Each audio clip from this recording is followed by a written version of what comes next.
presented by Mathri Express Music.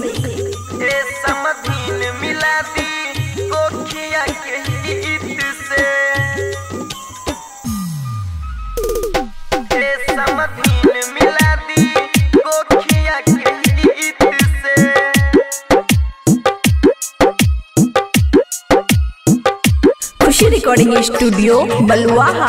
हमर दुलरी बेटी से समाधिन मिला दी, हमारी बबुनिया कहमा बारी। हमर दुलरी बेटी से समाधिन मिला दी, हमारी बबुनिया कहमा बारी। साल भर से मिलल नहीं, साल भर से मिलल नहीं, न भइल बातचीत। ए समधिन मिला दी कोखिया के हित से, ए समधिन मिला दी कोखिया के हित से।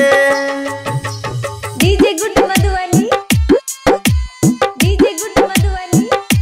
ए समधिन मिला दी कोखिया के हित से।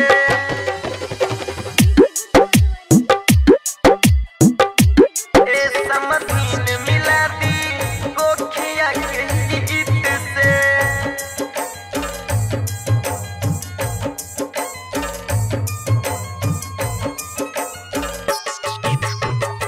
बचपन से खेली कूदी भइली सयान, करे जाके टुकरा के ले लू जान, करे जाके टुकरा के ले लू जान। बचपन से खेली कूदी भइली सयान, करे जाके टुकरा के ले लू जान। बुझलू न मजबूरी दुखिया लाचारी के, ले लू जान समधिन हमारा पियारी के, हमारा पियारी के। कुछौ न बुझलू तू, कुछौ न बुझलू तू दुनिया के रीत के। समधिन मिला दी कोखिया के हित से, ए समधिन मिला दी कोखिया के हित से। डीजे गुड मधुबनी, डीजे गुड मधुबनी। ए समधिन मिला दी कोखिया के हित से।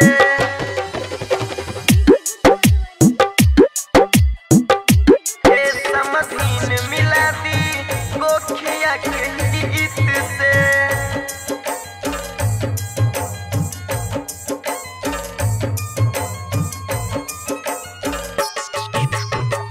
जाए दिन बाबू अपना करी अफसोस हो, बाटे सब बाबू किस्मत के दोष हो, बाटे सब बाबू किस्मत के दोष हो।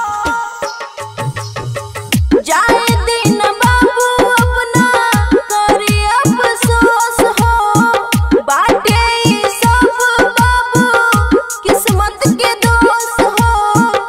राइटर राम किसके पूछला न बात हो, शादी कोई के घर में कैला बड़का पाप हो, कैला बड़का पाप हो। समधिन नहीं बुझलू तू, समधिन नहीं बुझलू तू दुनिया के रीत के। समधिन मिला दी कोखिया के हित से, ए समधिन मिला दी कोखिया के हित से। खुशी रिकॉर्डिंग स्टूडियो बलुआहा।